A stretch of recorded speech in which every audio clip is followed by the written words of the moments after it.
What's up guys, welcome to my channel. My name is Sam. In today's video, I'm bringing you some forced proximity romance recommendations.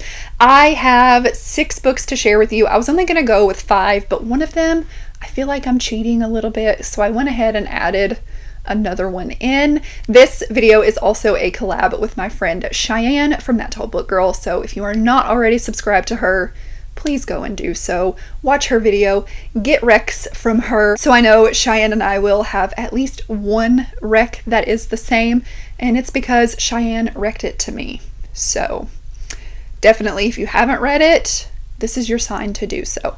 But let's just get started. The first book that I have is Hes Not My Type by Meghan Quinn. This is book 4, I think, in her hockey romance series. In this book, we are following Halsey and Blakely. Now, Blakely actually works for the hockey team that Halsey is a part of. Halsey has always had a crush on Blakely, but Blakely has always been in a relationship.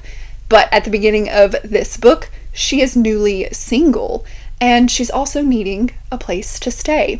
So Halsey's friends, they're very meddlesome, okay?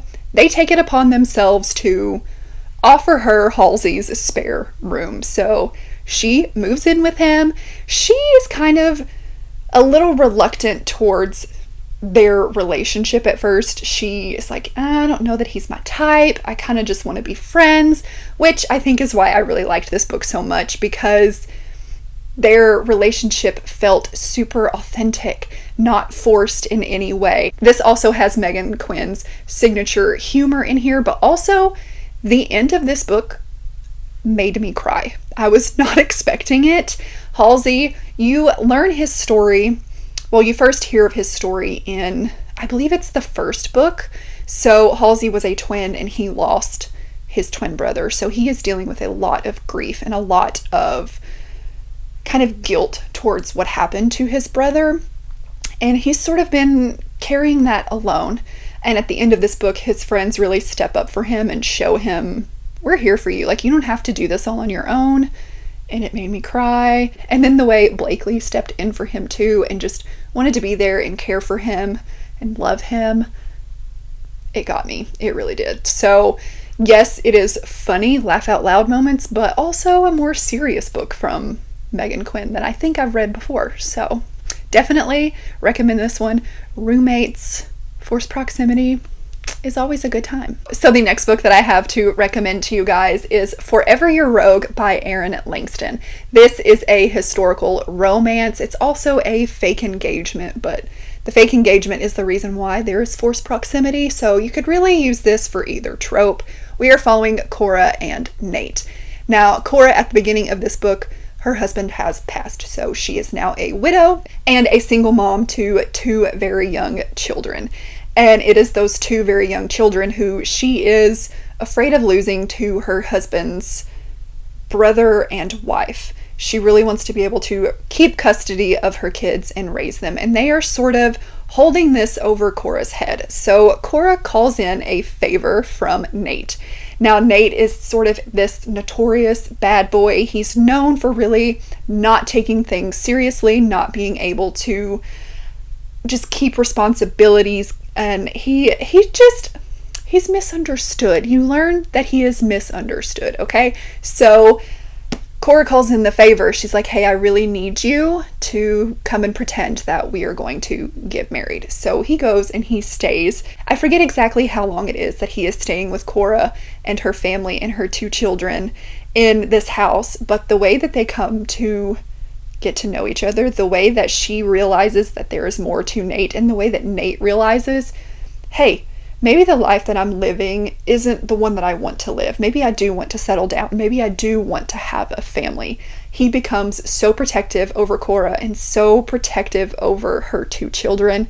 This is adorable. This is very much a character-driven story. I loved the writing, and this is just a beautiful, just feel-good, sweet, swoony romance. So the next recommendation that I have is actually the one that I'm 100% positive that Cheyenne also has this in her video, and I got this rec from her, like I said. That is P.S. You're Intolerable by Julia Wolf. I think is it J. Wolf, Julia Wolf? I'll have the picture here. So this is a boss employee slash roommate forced proximity romance. We are following Elliot and Catherine, or she goes by Kat.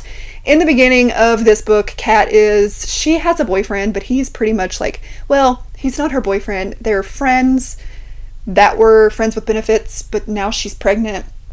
And he has left her in a really bad situation. So she ends up going to interview to be the assistant of Elliot.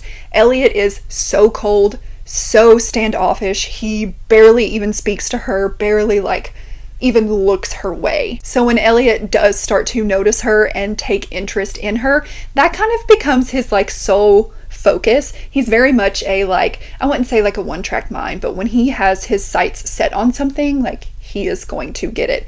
And his sights are set on Catherine, and he wants to help her because of the situation that she's in. He shows up at her house one day after she has her baby girl, and he sees the situation that they're living in, and he's like, this will not do. You were pack your stuff, you're moving in with me. She's very reluctant at first, but she has to do better for her daughter. So they move in with him, and he just really steps up. He does little things for her and the baby. He helps her in so many ways. This was just absolutely adorable. This was adorable.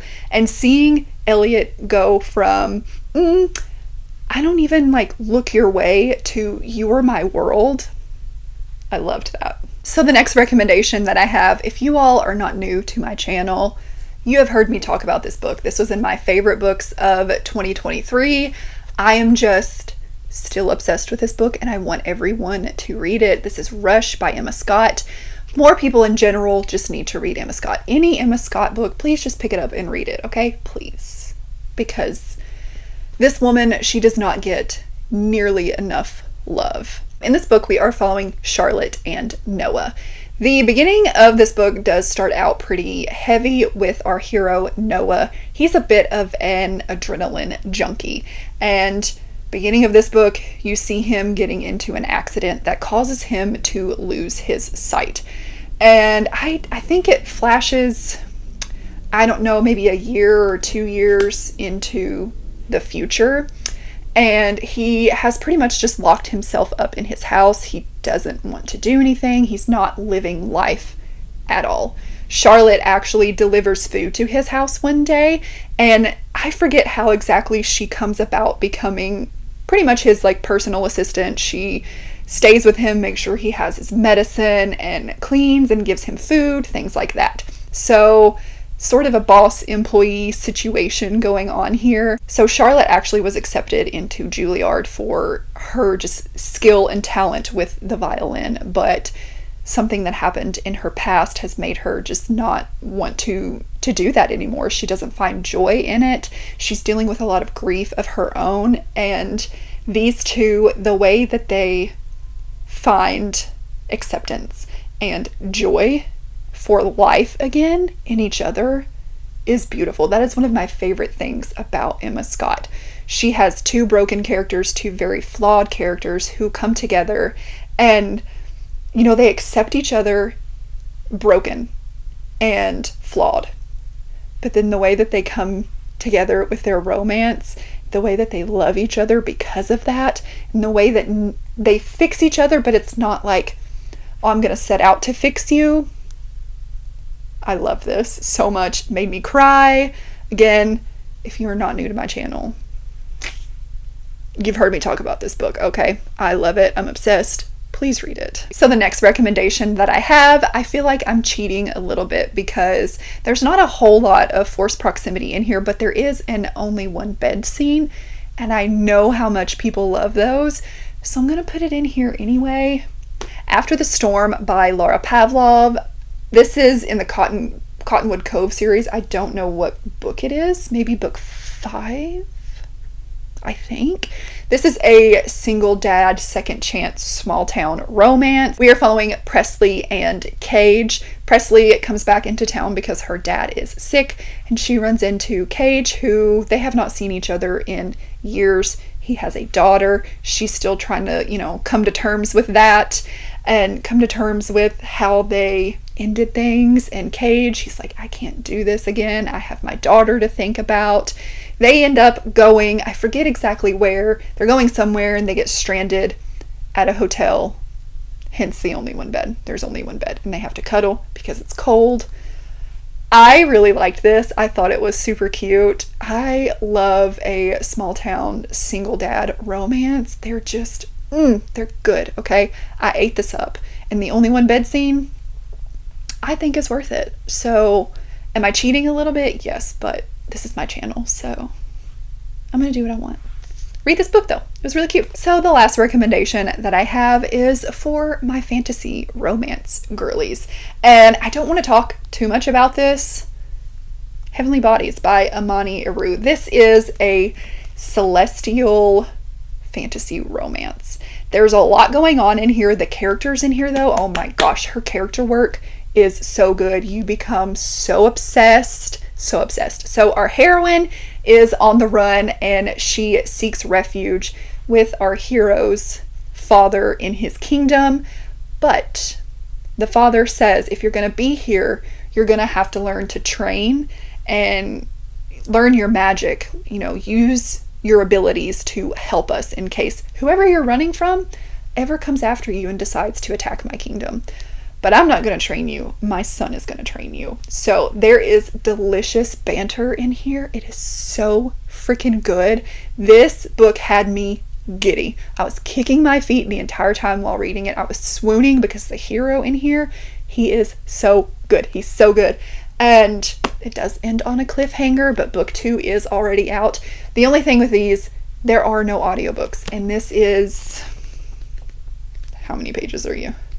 It's like almost a 600-page book, so it's a chunky one. But if you want something that's just really fun, and again, will have you just grinning, kicking your feet, this is the one. This is it. So those are all of the romance books that I have to share with you today. If you have a forced proximity book that you love, that you think I need to read, leave it down below in the comments. If you've made it to this point in the video and you'd like to let me know, leave me a black heart emoji in the comments down below. Thank you so much for watching. Please like, comment, and subscribe, and I will see you next time.